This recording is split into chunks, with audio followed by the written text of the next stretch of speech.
bienvenidos. Mi nombre es Janet Chalhub y estaremos caminando juntos acerca de los criterios de evaluación y los fundamentos de este componente en los procesos de enseñanza y aprendizaje. Un tema que para todos nosotros es de mucha importancia porque con la evaluación podemos medir los aprendizajes, guiar los procesos de enseñanza. No obstante, me gustaría comenzar con este momento en el que estamos todos viviendo. Estamos en un proceso de formación docente masiva a nivel nacional con el fin de fortalecer los conocimientos y la formación docente. Sin embargo, todos sabemos que estamos en un proceso de cambio, en un proceso de enriquecer las actividades pedagógicas, de fortalecer aquellas estrategias para los aprendizajes de nuestros estudiantes. Sabemos todos que hemos pasado de esto a esto.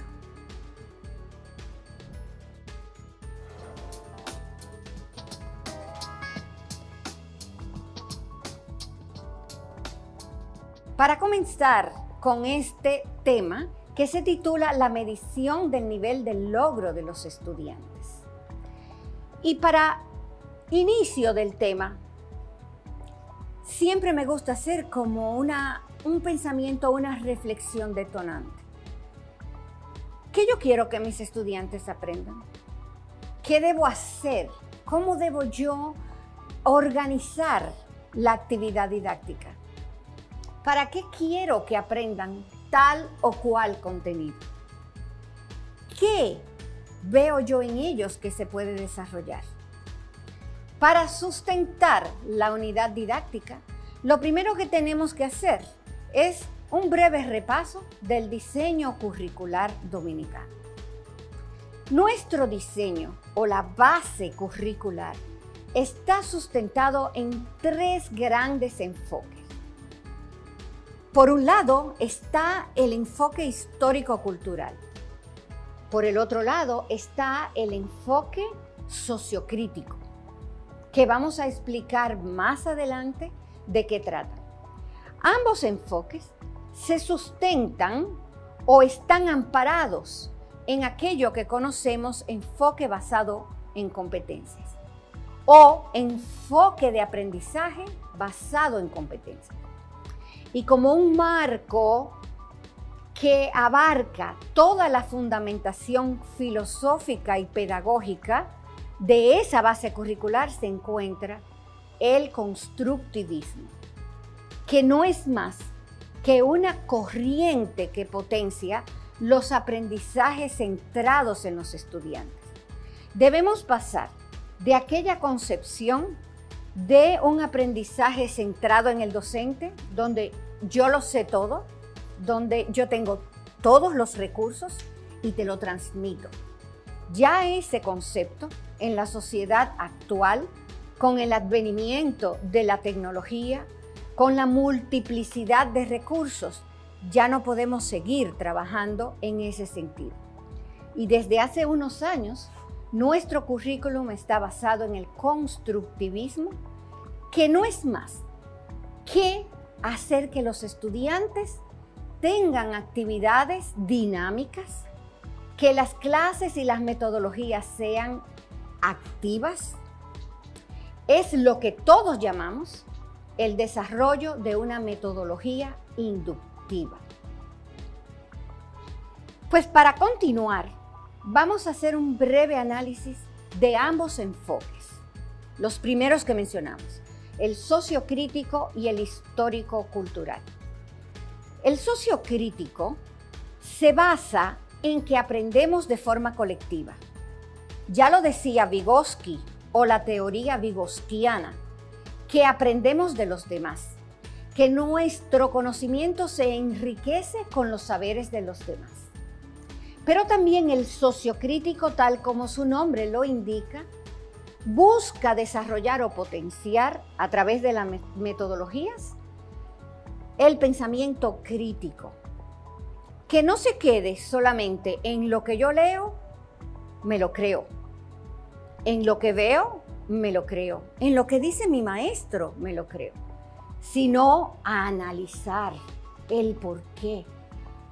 ¿Por qué esto pasa? Pero hoy día también es muy importante, y más en la situación en la que nos tocó vivir, nos tocó enseñar, y creo que por mucho tiempo, el pensamiento divergente y el pensamiento creativo. A través de este enfoque se busca que los estudiantes encuentren soluciones a problemas, propongan los problemas, traten de buscar cambios. Y no me refiero a lo más grandes, no. Eso se da desde el nivel inicial o preescolar hasta niveles universitarios. Tenemos que dejar la práctica de transmitir conocimiento. Nosotros tenemos que desdoblarnos, desaprender, para que los estudiantes puedan crear preguntas, que desarrollemos la pedagogía de la pregunta. ¿Por qué esto pasa? ¿Por qué pasó la independencia de nuestro país? ¿Cómo pasó? ¿Qué diferencia hay en los procesos de la independencia de mi país con los procesos de la independencia quizás de otro país caribeño como el nuestro? O quizás de un país europeo, que no lo den por sentado. Si nos vamos ahora al enfoque histórico-cultural, este tiene que ver con el contexto de aprendizaje del estudiante. ¿Y qué yo me refiero al contexto de aprendizaje de un estudiante? Pues que un niño o un estudiante o un adulto que vive en la zona costera, en la playa donde hay pesca, el entorno de aprendizaje, lo que vive, es distinto a un niño o un estudiante que está en la zona urbana. Y de igual manera, de la zona urbana hay múltiples escenarios. Hay una riqueza de vivencias que es el profesor que tiene que ajustar su metodología. Claro que toma un poco más de tiempo, pero nosotros elegimos esta profesión y es bellísima. Entonces nos toca hacer un proceso de enseñanza enriquecedor. Y ahora más que nunca, porque no estamos en contacto con nuestros estudiantes. Tenemos que hacer de la clase un entorno inerte, un entorno maravilloso, donde se pueda crear, donde los estudiantes digan, yo quiero volver a estar en el encuentro con mi profesor o con mi profesor. Y quiero hacer esta actividad, pero que sean alcanzables. De eso habla el histórico-cultural. Por otro lado, el histórico-cultural se refiere a la optimización de los procesos, a, como dije antes, traer la vida del estudiante al aula y la nuestra propia. En cualquier entorno, en cualquier escenario didáctico, confluyen muchas vidas. Aún hoy día, que nos está separando una pantalla, que nos podría separar la televisión, el radio, y eventualmente que estemos presenciales con sus distintas modalidades. Cuando nos encontramos o cuando participamos en una actividad, cada uno de nosotros trae al aula, donde quiera que esté, su historia. Y con esas historias es que nosotros podemos desarrollar los conocimientos. De eso se tratan nuestros enfoques. Otro elemento que tiene el histórico-cultural es el fortalecimiento de la construcción, como les repito, desde el entorno del estudiante. Y con estos dos enfoques que van a permear a todo lo largo y ancho del currículum, procedemos ahora a analizar lo que hemos llamado en inicio el aprendizaje basado en competencias.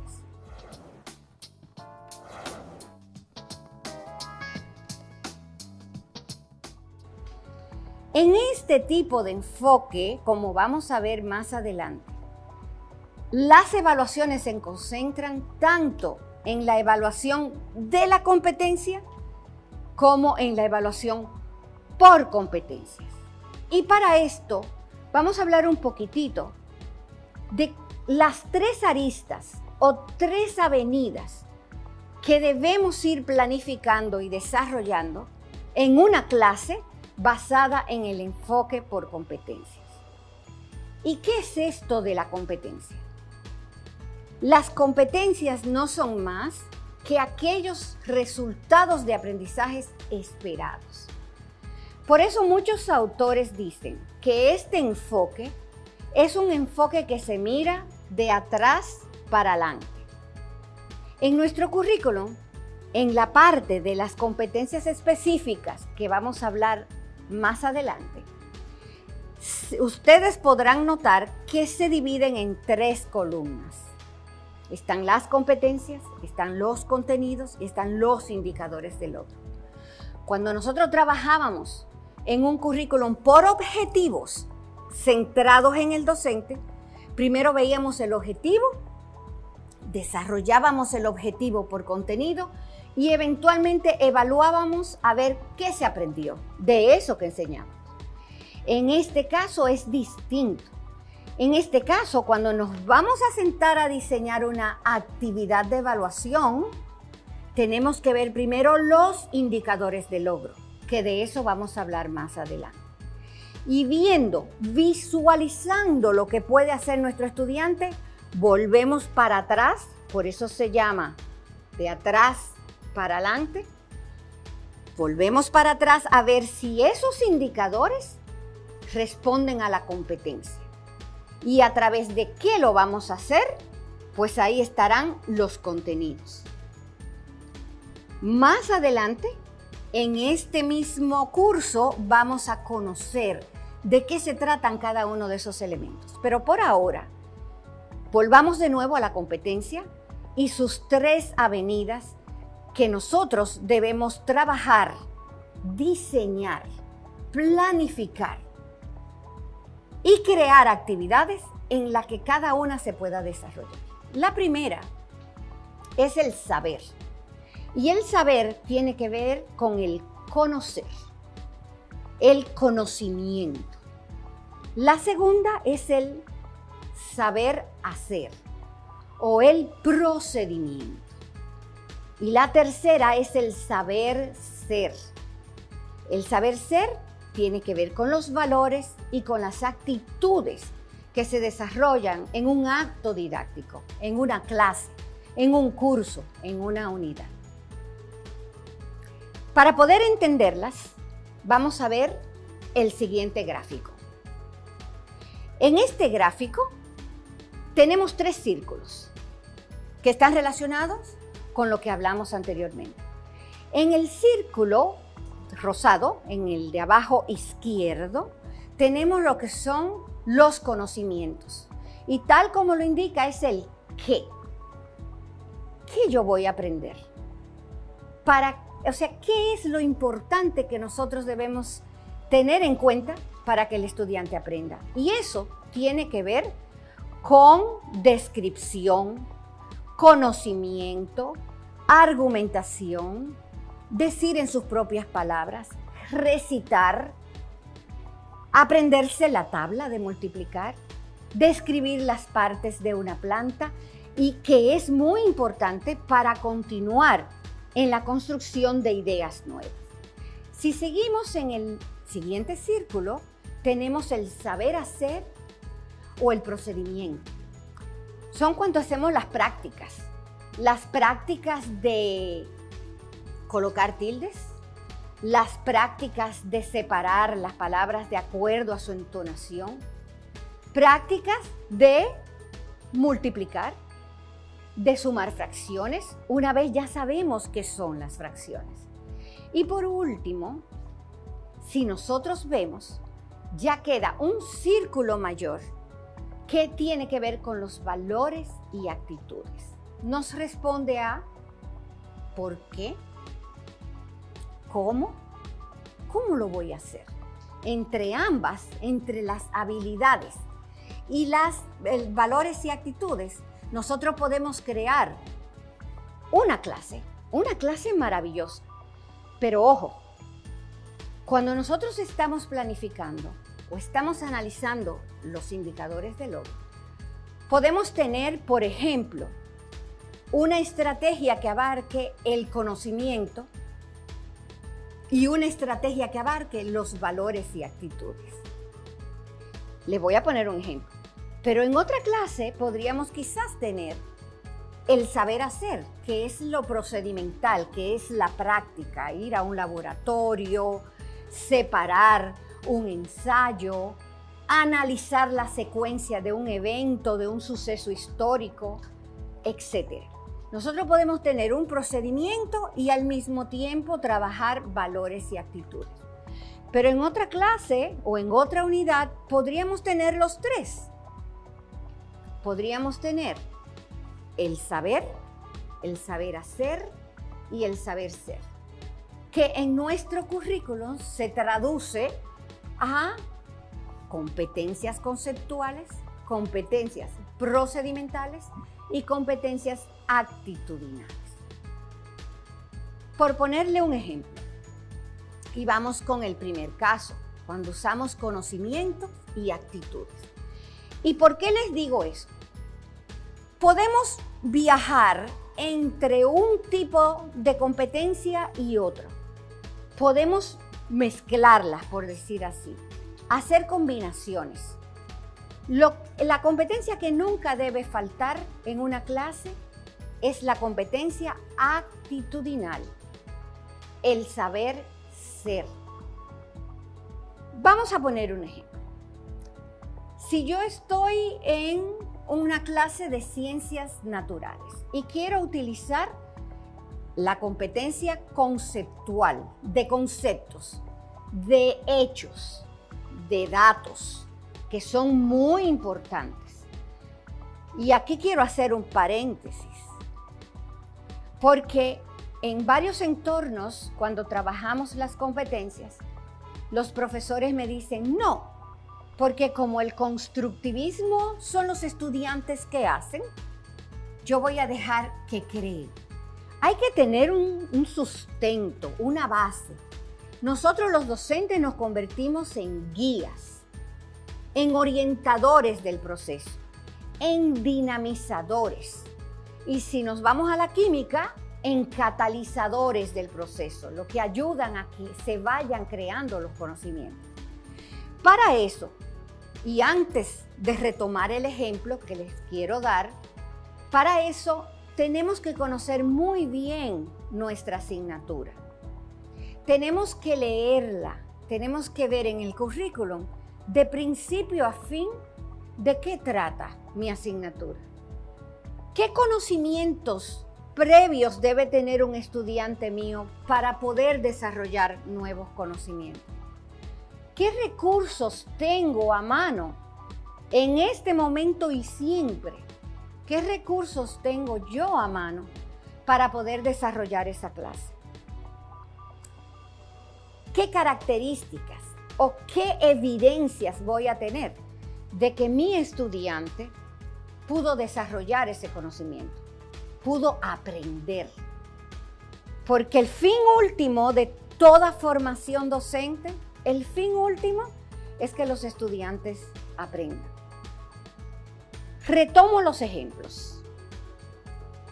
Si queremos o tenemos una planificación en la que se incluya el saber, el conocimiento puro y duro con lo actitudinal, podría ser que el estudiante describa las partes de una planta.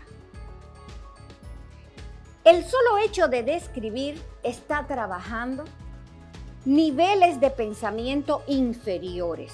Y eso no quiere decir que son menos importantes en el proceso de enseñanza y aprendizaje. Por el contrario, cada nivel de pensamiento es importante. Pero si nosotros vamos a hacer una intención pedagógica y seleccionamos el indicador, que lo vamos a ver más adelante, si seleccionamos el que el estudiante describa las partes de una flor, está en el nivel de conocimiento. dice, o las partes de una planta, por ser más específico, está la flor, está el tallo, las raíces, las hojas. Él describe y hasta puede ir un poco más a un nivel de comprensión. ¿Cuáles son las funciones de cada parte? ¿Cómo se conecta una parte de la planta con otra parte de la planta? Y ahí se va trabajando múltiples estrategias metodológicas para el nivel de conocimiento. Pero como les dije anteriormente, en ninguna clase con intención pedagógica bien pensada se pueden quedar las competencias actitudinales. Porque nuestro rol como docente es formar seres humanos. Por eso, siempre decimos que las asignaturas son pretextos. Pretextos para enseñar.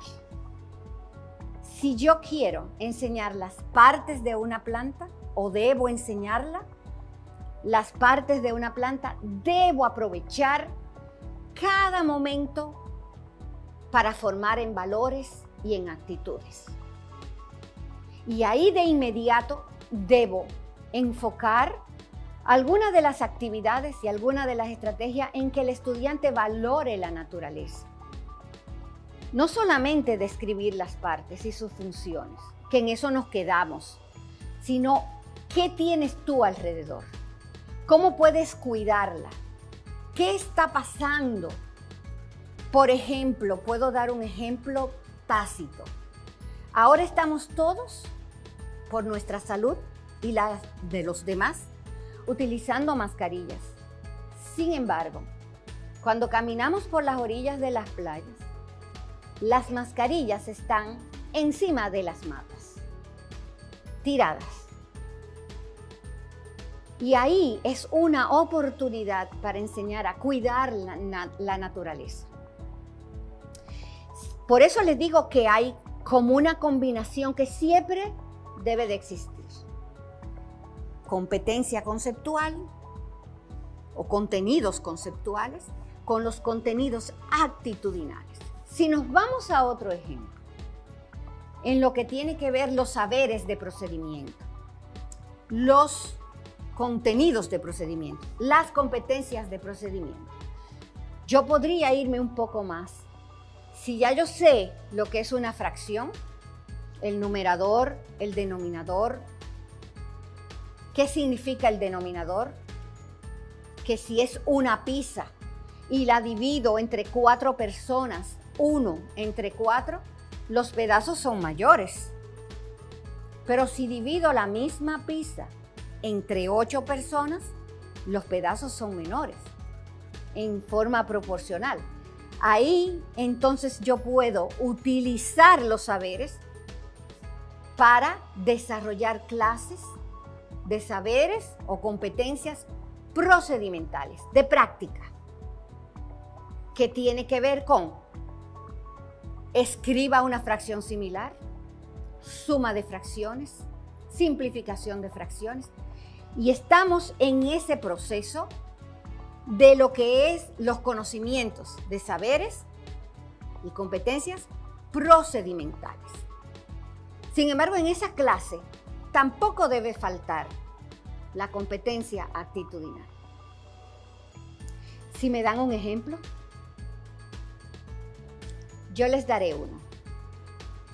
En este momento y en todos, si nos vamos a la competencia actitudinal, a los estudiantes, no importa el grado, debemos enseñarles lo que es compartir, servir a los demás. Siempre alguien tiene más que otro, no importa el nivel. Quizás yo tenga un poco más de comida que otra persona, pero quizás esa persona tiene mejores recursos para conseguir X, quizás ropa, o quizás en sitios muy vulnerables se pueden ayudar unos con otros, respetar a los demás. Y si dividimos la pizza y somos 4, pero hay personas al lado de nosotros que tienen necesidades, como las tenemos todos, entonces aprovechar la clase de la fracción para motivar a lo que es compartir, ayudar y lo que se llama ahora el aprendizaje servicio. El aprendizaje servicio está cogiendo ahora mucho valor porque es un momento de ayudarnos. Por eso les decíamos que la competencia actitudinal o los saberes actitudinales nunca deben faltar en una clase. Ahora vamos a hacer una pausa, pero con esta actividad. Haremos una pausa y vamos a pensar, ¿qué actividad hago yo en mi clase? Pensar en una, solamente reflexionar. ¿Qué actividad hago en mi clase? En cualquier asignatura. ¿Y qué saberes estoy desarrollando?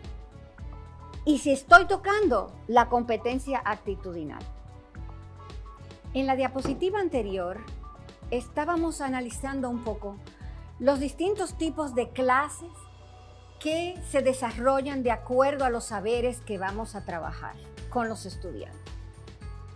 Y recordábamos o enfatizábamos que independientemente del saber que se esté desarrollando, que se esté produciendo ideas nuevas, ejercicios prácticos, conocimiento, descripción, repetición, pero también puede ser análisis, categorías, clasificar, resumir. Independientemente de esos conceptos o de esos saberes, siempre debe estar presente la competencia actitudinal.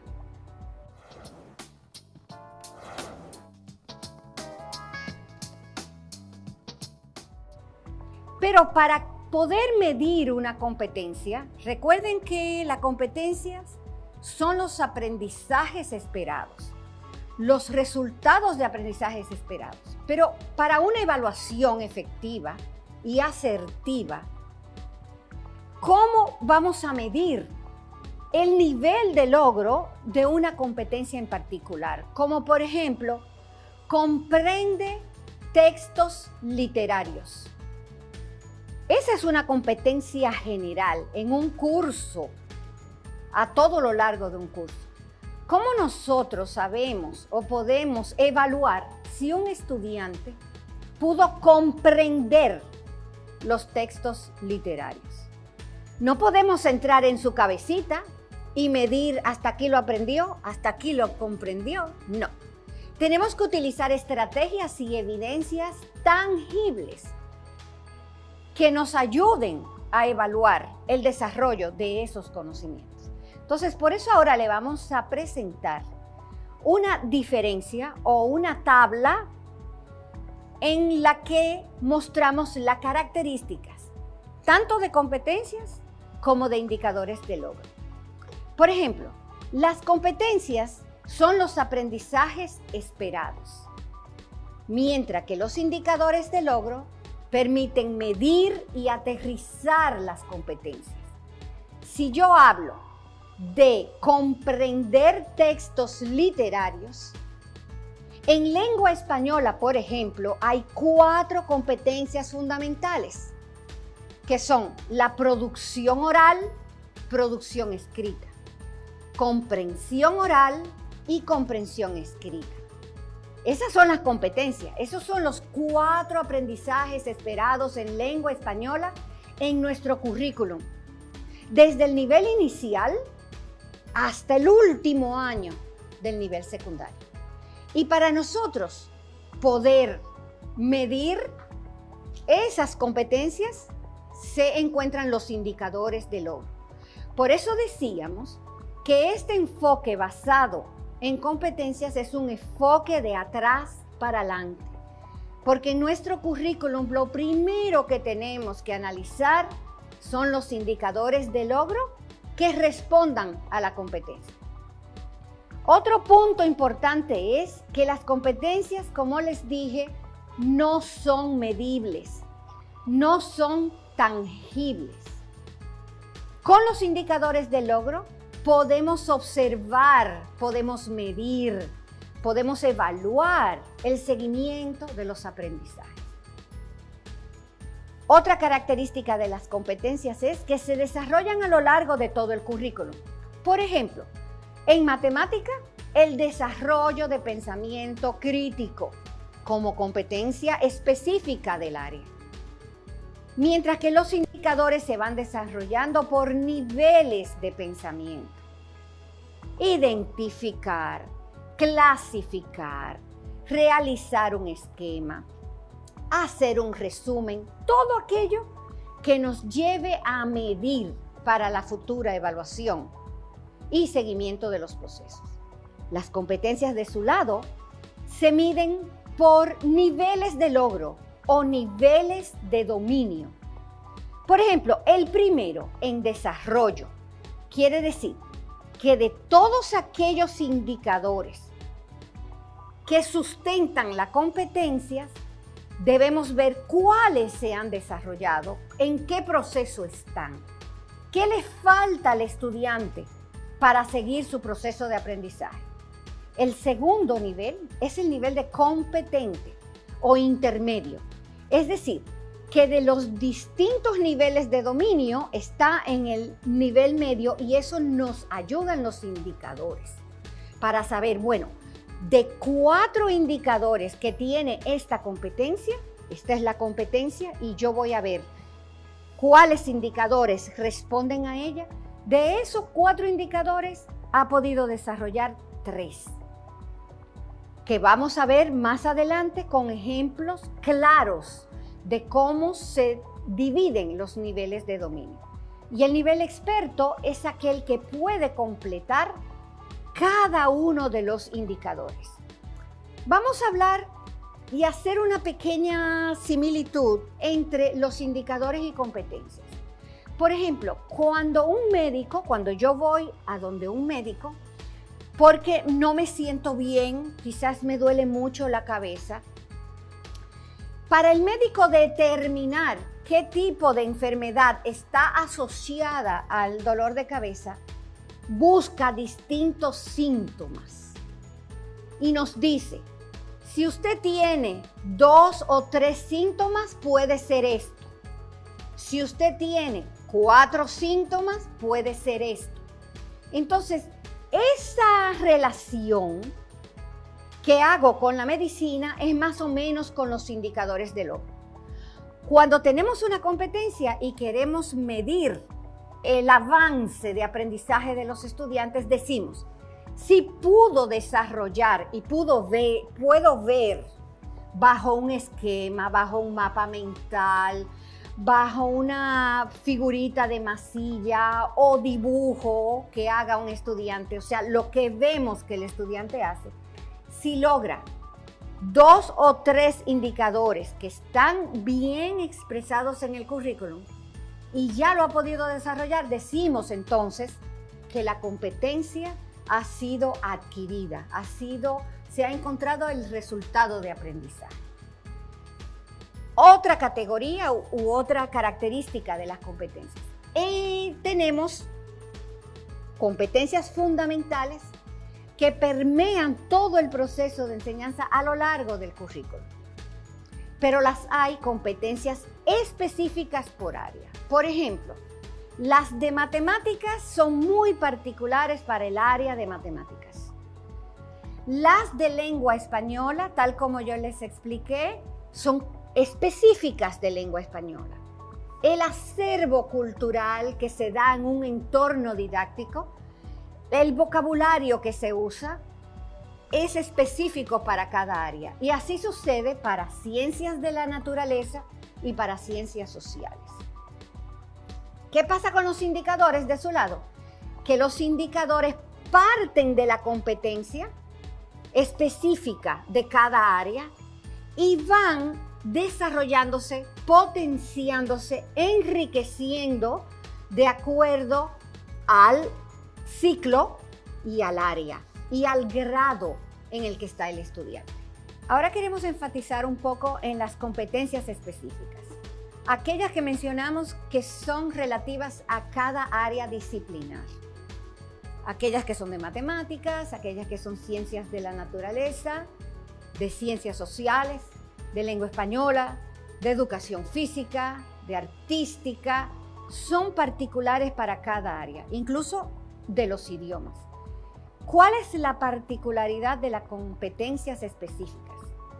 Pues tal como lo indica, son correspondientes a cada área curricular, se orientan a partir de las competencias fundamentales y sobre todo, y muy importante, es que garantizan la continuidad, la coherencia, el hilo conductor a lo largo del currículum. Y aquí entramos en el tema de esta unidad, que no queríamos entrar así de lleno sin poder sustentar un poco lo que tiene que ver la evaluación de la competencia y la evaluación por competencias.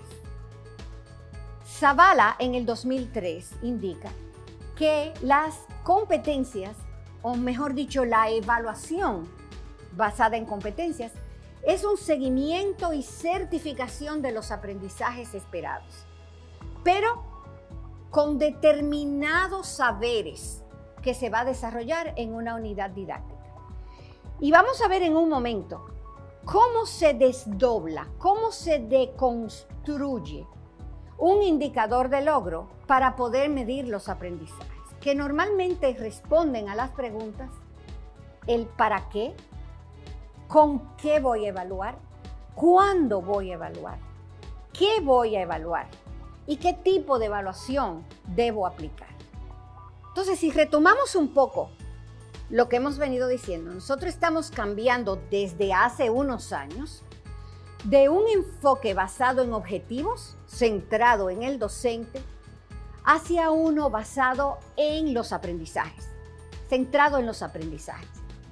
Y yo hablo o decimos que es un cambio de paradigma, porque ¿qué es un paradigma? Es una tendencia, es algo como que en un momento determinado se usa, histórico, y que de acuerdo a la necesidad se va cambiando. No olvidemos nunca que las escuelas, la docencia, las clases son encargos sociales y como tal debe ir cambiando de acuerdo a los requerimientos de la sociedad en la que está enclavada la clase. En este caso, independientemente del entorno o del ambiente de aprendizaje. Lo más importante que debemos tener es que este es un enfoque centrado en los aprendizajes. Y para eso vamos a ver los elementos de un indicador de logro. Como pueden ver, el indicador de logro está dividido en tres partes fundamentales. Está la acción, que es el verbo. Cuando yo les decía describir las partes de una planta, el verbo, la acción, describir. ¿Qué deberá hacer el estudiante? Si va a describir, ¿con qué recursos lo va a hacer? Lo vamos a responder. La segunda parte es el conocimiento, el contenido que vamos a ver ahora. Y recuerden que hemos estado girando en torno a los tres saberes: el conceptual, procedimental y actitudinal. Y luego viene el contexto o la condición. ¿Cómo lo vamos a enseñar? ¿Cómo va ese estudiante a describir las partes de una planta? ¿Por un dibujo? ¿Por masillas de distintos colores? ¿Por un recurso, una aplicación que le permite unir las distintas partes de una planta? ¿Con qué? ¿Cómo?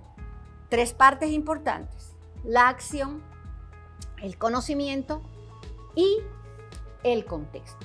Veamos un ejemplo. Si leemos debajo el indicador completo, sacado del diseño curricular, representa temperaturas en modelos de termómetros graduados en escala centígrada. representa. ¿Qué es representa? De acuerdo a lo que vimos, pues es la acción, lo va a representar. ¿Qué contenido estamos enseñando ahí? Estamos enseñando las temperaturas. Que luego, si vemos en detalle el currículum para esa asignatura, sabemos que hay distintas escalas. En esta clase estamos enseñando la escala centígrada. Y viene por último el contexto o la condición que nos va a permitir valorar los aprendizajes. Pues ahí lo dice, en modelos graduados de termómetros. ¿Cómo? Pues quizás con una cartulina que vaya marcando. Volvemos otra vez a hacer quizás caminando en un termómetro dibujado en el suelo para que vayan caminando, mostrando cómo van subiendo las temperaturas con sus grados. Otra vez con algún recurso del medio o con algún recurso educativo digital. Así se va separando el indicador. Veamos este barquito ahora, que hemos hablado de los conocimientos y los contenidos.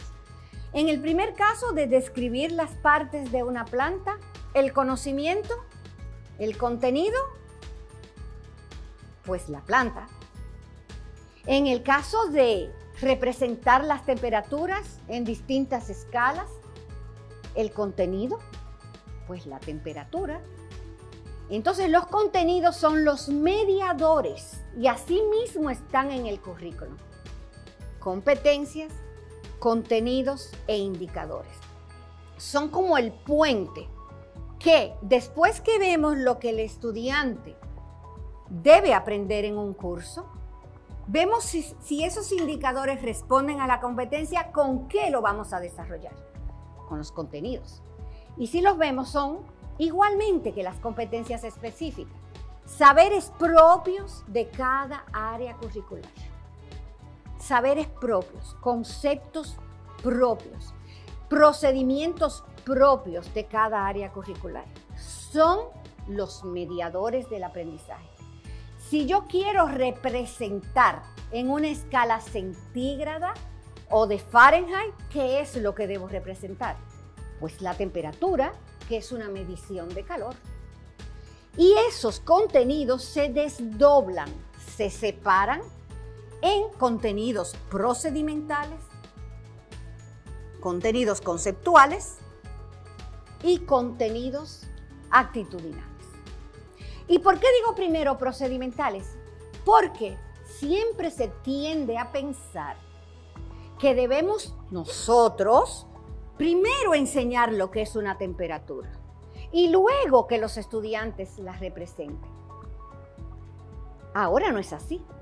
Ahora con videos didácticos, con todo lo que los niños y estudiantes están expuestos, quizás ya lo conocen de otros grados, no tenemos necesariamente que primero enseñar la temperatura. Podemos hacer ejercicios diversos para que vean escalas diferentes y que los niños y estudiantes vayan comparando, sacando conclusiones, poniendo ejemplos de vida, viendo quizás distintos tipos de termómetros y que ellos digan si en su casa lo tienen. Y que si es posible, ellos mismos puedan crear una definición de temperatura. Entonces, por eso el saber entra y sale. Por eso ustedes han visto que a lo largo de esta ponencia entramos y salimos de los conocimientos. O sea, hemos usado el concepto de conceptual, procedimental y actitudinal en distintos escenarios de la explicación.